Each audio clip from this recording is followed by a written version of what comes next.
We've never been an ally of yours. We've just used you. Again, I just want to remind Europe that you're neighbors with Russia. Why would you turn your back on a neighbor in favor of somebody who's across the ocean? And right now, the Bulgarian government is addicted to the narcotic of the European Union and whatever this means. And they've betrayed their own people, just like our government has walked away from the Constitution and we've rallied around a cult of personality. I mean, this is ridiculous. And old Europe was becoming a drag because old Europe was questioning us and asking questions and say, do we really want to do this? Do we want to go to war with Iraq? Is this really what we want to do? And New Europe, you guys, were like, you're like little puppy dogs. What can we do to make you happy? What can we do to make you happy? We'll do anything to make you happy. And we threw you a couple bones and you guys went, oh man, I'm so happy. And then you sold your soul to us. And you never built the institutions of democracy. You skipped right over that. Donald Trump is a con man. He's always been a con man. And he's lying. That doesn't mean that he isn't going to stop the war in Ukraine. But remember, Donald Trump will only do something when it benefits Donald Trump. That's what a cult of personality is about. Right now, a war in Ukraine, it may suddenly benefit him to bring that war to an end because now he may need Vladimir Putin's help with Iran. We don't care about Ukraine. And that's the one thing the Ukrainians have to wake up and understand. We don't like you. In fact, we hate you.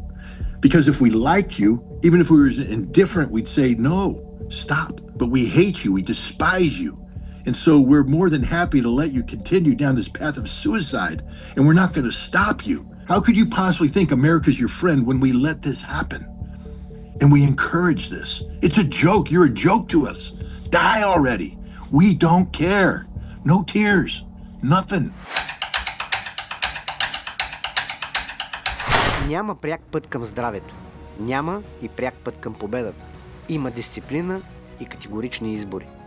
Здравето започва от това. Какво ядем и пием. Hello, Mr. Ritter. How are you? I'm doing fine, thanks. Yourself?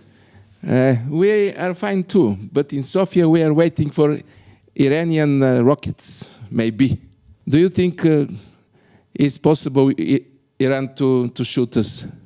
It's possible. Technically. You're playing host to American aircraft that are being used in an illegal war of aggression against Iran, so that makes you an active participant to the conflict. It makes you once again on the wrong side of history. I think once before you joined a nation in carrying out an illegal war of aggression when you sided with Adolf Hitler. You've sided with Israel and the United States in carrying out one of the worst conflicts in modern history. So yeah, Iran has every right to hit you and hit you hard and punish you and destroy you, but they won't because I don't think Iran is seeking to expand this conflict. But be careful because, you play with fire, you can get burned. Yeah. Did Trump fail with Iran and why? Well, yes, of course he failed. One only has to take a look at what's happening today. The Iranian government has not collapsed. It's stronger than ever. It has more hold on power. We didn't stop the Iranian missiles from flying. They're hitting everything they want to hit.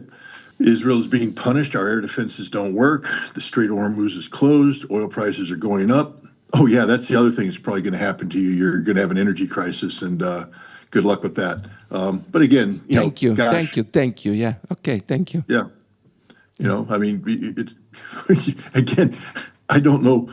It's just funny how people can be so stupid. And Americans can be stupid. Our American leadership is full of idiots. This was the easiest war in the world to predict that we would lose. Even somebody as simple as me was able to predict it because if it's based on regime change and you're going to achieve regime change by killing the head of a religion that's based on martyrdom, all you did is make a nation full of people who want to be martyrs like the man you just killed. It's stupid. Plus, we didn't think this through. The Iranians have been preparing for this war for 21 years. We've been preparing for this war, 7 weeks, I think, is when we decided we were going to do this and begin targeting. And you're going to be on the wrong side of history when, on day one, when you're supposed to have your best targets with the best intelligence. I mean, these are the targets that are going to win the war for you. We blow up a girls' school and kill 167 girls. That tells you just how stupid we are. And anybody who's on our side is stupid. And I don't want to pick on the Bulgarian people too much, but you're stupid. And you're going to pay the price. There may very well be an energy crisis. I don't know how you're going to get out of it. You know, unless you want to buy Russian oil. You're willing to buy Russian oil?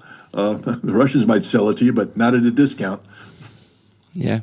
But you don't know, here we have no information what's happened on this front, of southern front, because, for example, we have no pictures, no photos from Tel Aviv. Do you have pictures from Israel, demolitions in Tel Aviv? We don't see nothing here in Sofia. Well, you know, the problem is there is censorship, and so people exploit that by putting I don't know what's true or not true. Given artificial intelligence nowadays, I just opt not to believe anything I see anymore. I just understand that the Iranians are continuing to fire missiles, and even the Israelis are admitting that they aren't able to intercept the missiles. So I'm assuming that there is some damage being done, but I stopped believing what I saw on the internet a long time ago because of artificial intelligence. That's why I'm asking you. Do you know for demolitions in Tel Aviv? I know for a fact Tel Aviv is being hit very hard, but I can't point to a single video and say, I know this video is 100% accurate. Yeah. But why Trump do this? Explain me. We are here. We can understand why Trump do this war. Israel. He's beholden to Israel. You don't have a pro-Israeli person like Miriam Adelson pay you $100 million and you walk away. She bought him. She bought the presidency. She took another $150 million and bought a cabinet. And basically, Donald Trump is bought and paid for by the state of Israel, and he will do whatever the state of Israel asks him to do. But how Trump is dependent from Israel? What is the connection? Israel say, please shoot the Iranians, and Trump go to shoot the Iranians. What is this? This is not politics. No, it's insanity. Israel wants Iran destroyed. And the people surrounding Donald Trump believe that Israel should be allowed to do what it wants to do and believes it's the job of the United States to support Israel no matter what. I mean, look, we saw an American ambassador to Israel, an American ambassador, be interviewed and admit on air that he believes that Israel has the right to greater Israel, to all the land of its neighbors. An American ambassador said this. We have an American Senator, Ted Cruz, who admits that he only joined the Senate to serve Israel, He's an American senator to serve Israel. We have Lindsey Graham, who says he wants his constituents in South Carolina to leave America and go to the Middle East to serve Israel. There's a sickness in the United States, a disease called Zionism that's infected people. And we no longer have American patriots. We have people who call themselves Americans, but they serve Israel. Zionism. What is this Zionism? I know from Soviet times, Zionism, they speak here, propaganda speak for Zionism. Now Zionism is bigger than then. I don't know. I mean, Zionism seems to change over time. It's whatever its political masters want it to be. Zionism isn't about Israel. Israel could exist without Zionism. Israel, the United Nations has agreed that there should be a state called Israel. But the people who live in Israel, the Zionists, aren't happy with this. They want something more. They want power. And it's not just about greater Israel, because as I just pointed out, some of those ardent Zionists are Americans. And they use Israel as a way of getting political power here at home. Notice that Ted Cruz isn't moving to Israel.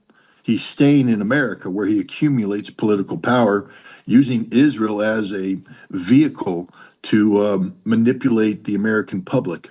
So what is Zionism? Zionism is a collection of economic and political interests who have latched on to the concept of greater Israel as a vehicle to accumulate more power and more wealth. But I can understand, where are the borders of Great Israel? All Arab Peninsula, Egypt. Where is the borders? Where are the borders? The world. The world. The entire world. Whole world. Oh, yeah. Because they control, it's not just about the physical entity of it, it's economic control, it's mental control. You're not allowed to criticize Israel. You're not allowed to criticize Zionism. And so look at Europe today, mind control. where politicians are willingly allowed censorship to take place. So there are no borders for Zionism. Zionism reaches out and infects people all across the world. And now what will be the U.S. strategy? More war? No, we can't do more war. Why? Why? You have no rockets. We know no missile defense, no army, a navy that can only drop bombs but can't really do anything else. We can't open up the Strait of Hormuz. There are limits to American power. We're like a boxer who, used to be a prize fighter, but we started sitting on the couch too long, watching TV, eating donuts, and drinking Diet Coke, and we got a little fat. We may go down in the basement and hit the heavy bag every now and then and practice our jab, but we're not moving. We're not really fighting. And now we're in a boxing ring against somebody who's been training to fight, and they're beating us. And we don't have what it takes. I mean, America has failed. It's an absolute embarrassment. I'm actually, to be honest, as a loyal American who loves my country and has been ashamed of how my country's behaved for many years, I think the United States needs a defeat like this so that we wake up and realize that our behavior has been abysmal, has been incompatible with rules and norms of international law. But because the United States is the biggest power in the world, in the way we behave, I mean, it's embarrassing. I mean, we have a president who behaves like a child, literal child. I mean, he can't speak, he can't articulate in an intelligent fashion, and he sounds ridiculous. The narcissism is unreal. Everything has to be about Donald Trump, me. You're an American president. It should be about your country. It should be about your people. It should be about your Constitution. But he says he doesn't believe in the Constitution. He doesn't believe in the rule of law. He only believes in himself. He calls himself a dictator. An American president actually said, "I am a dictator." He said it at the World Economic Forum. This is just a very greedy, selfish, egotistical man who's created a cult of personality. The United States has failed as a constitutional republic. We're supposed to avoid factionalism. James Madison, our founding father, told us this in Federalist Paper number 10. No factionalism. Well, all we are is a nation of factions right now, where nobody cares about the Constitution, the rule of law, the things that define who we are and what we are as a nation. So we need a wake-up call. And maybe this will be that wake-up call. From where will be this wake-up call? From Sofia? No.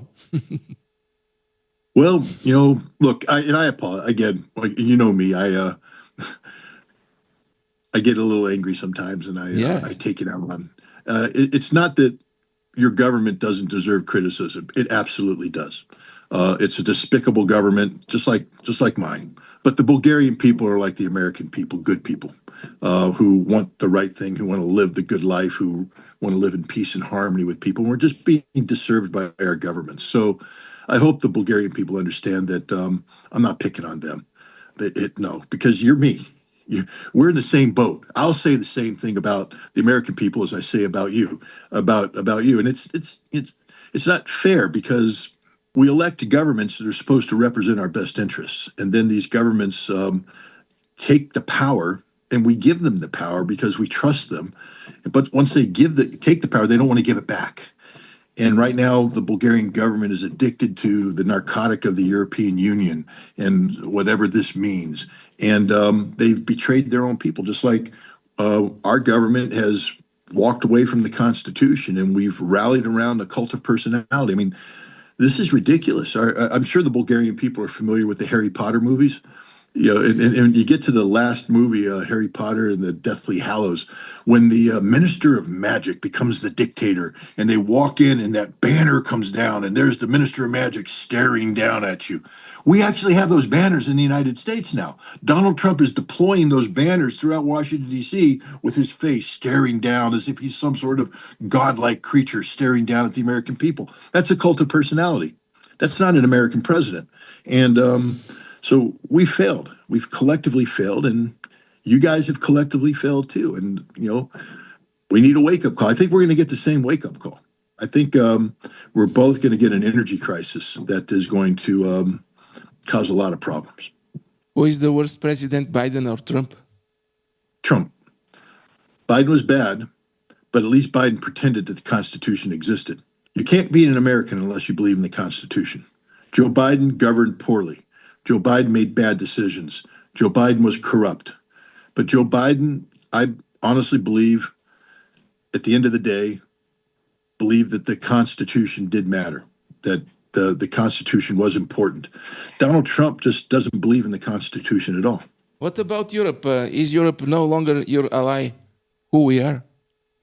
Well, I mean, no, you're not an ally. No. I'd like you to be friends. I don't want to be the enemy of Europe, but you're not an ally. And we've never been an ally of yours. We've just used you. And you started using us. You've been using us for decades, hiding behind American strength to not spend what you need to spend on defense, not calling us out. I mean, again, I just want to remind Europe that you're neighbors with Russia. Why would you turn your back on a neighbor in favor of somebody who's across the ocean? Because you say this to us.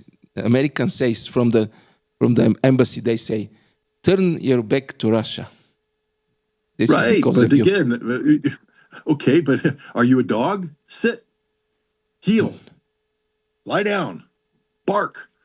You're not a dog. You're a human being. You have a brain. You should have a national soul. You should say, no, we're Bulgarian. We don't sit when America tells us to sit. And if you come at us, we'll bite your damn hand. You know, I mean, I understand you're a small country and that you bought into the fiction of democracy. You know, when the Cold War ended and the wall went down, you guys went all in on democracy, but you didn't build the institutions of democracy. You allowed money to come in. See, money isn't democracy. Capitalism isn't democracy. You fell for the narcotic. You know, you put on the clothes and you played the music and you danced the dance. And you called yourself democratic, but you're not democratic. What you are is a plutocracy. You're a bunch of, you know, autocrats with money, and you don't have the institutions. So the people aren't empowered. The people are powerless. And that's pretty much what all of Eastern Europe did. I mean, with all due respect, the former Warsaw Pact countries, none of them are democratic. Mm-hmm. None of them are democratic. They've never built democratic institutions. What they've done is become capitalist, and they've allowed money to come in and take over. And now they're addicted to the money. I understand it. I'm not saying that it could have been any other way. Who knows? I'm just saying that you're not democracies. You're not the same as we are. We don't believe in the same things. You know, so the idea that we're allies, no, but we can be friends. There's no reason why we can't be friends. But if you expect Americans to fight and die for you, that's as stupid as us to expect you to fight and die for us. But you expect from Ukrainians to die for your interest. America expects from Ukrainians the same. We don't expect anything from Ukraine. They're stupid, and they die because they're stupid. I have no use for stupid people. First of all, when you say Ukrainians, let's differentiate between good Ukrainians and bad Ukrainians. Banderists are bad Ukrainians. And we use the Banderas to take over good Ukraine and corrupt good Ukraine and pollute good Ukraine. And now they're dying because the Ukrainians have lost their compass. They're people without a compass, and they're in a trap. But I don't expect them to die for anything. They're dying because they're the easy. It's not about expectations. We have people, these Banderists, who are willing to die. So why should I get in their way? If they're willing to die to hurt Russia, and I'm a government that wants Russia hurt, who am I to get in their way? But I don't expect anything from the Ukrainians because I don't care about the Ukrainians. I expect things from people I care about. If I care about you, I have certain expectations. But if I don't care about you, I don't care. If you want to die, die. If not, I'll find somebody else to die. But we don't care about Ukraine. And that's the one thing the Ukrainians have to wake up and understand. We don't like you. In fact, we hate you. Because if we liked you, even if we were indifferent, we'd say, no, stop. But we hate you. We despise you. And so we're more than happy to let you continue down this path of suicide. And we're not going to stop you. How could you possibly think America's your friend when we let this happen? And we encourage this. It's a joke. You're a joke to us. Die already. We don't care. No tears. Nothing. I mean, that's just the truth. Yeah, but we buy from you this illusion for democracy, and now we pay for this. This is the truth. This is the absolute truth. And this is, again, I wish, we could go back in time and be honest and say, this isn't what you're buying into isn't democracy. You're selling your souls for a fake dream. But we didn't. We sold you a bill of goods. We told you this was about democracy. But and to be honest, we didn't educate you about what democracy really is. You went to the streets, and next thing you know, people were picked that you didn't pick. Money came in that you didn't control, and then the money filtered down a little bit, and you went, "Oh, life is good." But life wasn't good. Life isn't good because you're not in control of anything. Democracy means you're in control. The people are in control. They get to dictate outcomes. But when you've subordinated yourselves to a power that's not beholden to you, they can do whatever they want regardless of what you think, that's not democracy. America has to take responsibility. We allowed this to happen. We willingly allowed it because if you remember, at the time that the wall came down, we were talking about good Europe or old Europe and new Europe and old Europe. Yeah. And old Europe was becoming a drag because old Europe was questioning us and asking questions and say, do we really want to do this? Do we want to go to war with Iraq? Is this really what we want to do?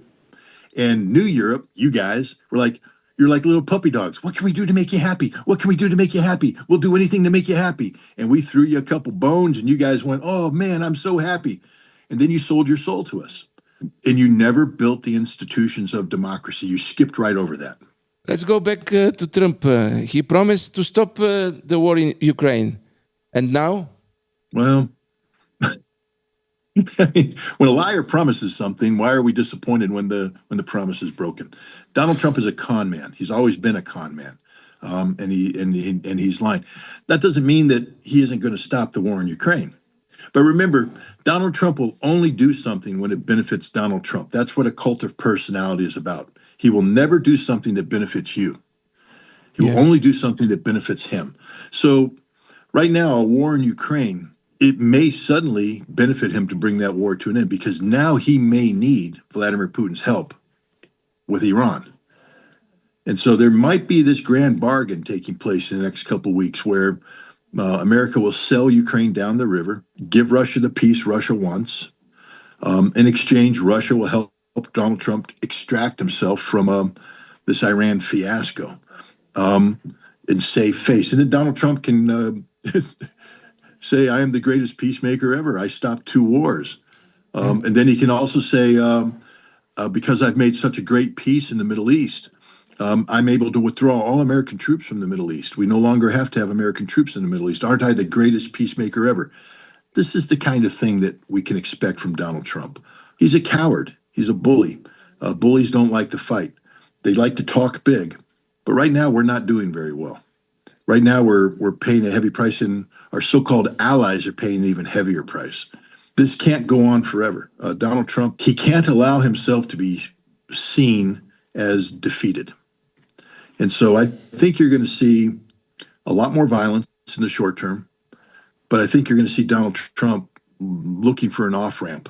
You look at history, the British and the Americans invaded northern Russia after the end of World War I. We went into Murmansk and Arkhangelsk, and the British needed to get out in 2019. So what did the British do? They brought up all their artillery and they fired all their artillery at the Bolsheviks, and they blew everything up, and then they retreated and they declared victory. I think that's what Trump's going to do. He's going to drop a lot of bombs on Iran, declare victory, and leave. And Russia's going to help him get out of there. But, Iran will get things that they want, the lifting of sanctions. Russia will get, what they want, the lifting of sanctions, the end of the conflict. And Trump will get what he wants, able to say that he deserves the Nobel Peace Prize and is the greatest peacemaker in the world. 2 of those people are honest. One's a liar. But it doesn't matter because the cult of personality, when it lies to itself, that's okay. Okay, but like a military specialist, what are you thinking of a capability of Iran to defend himself and for possibility of terrorism in United States? Is it possible? Anything's possible. We know that America has a history of being a victim of terrorism. So it is possible. I don't see the Iranians taking that path. There is a difference between Twelver faction Shiism and Wahhabist Sunni. Wahhabism, Salafism lends itself to extremism and terrorism. That's why Al-Qaeda is that way, ISIS is this way. But the Iranians are the Shia, the Twelver faction. They're not terrorists. It's not who they are. It's not what they are.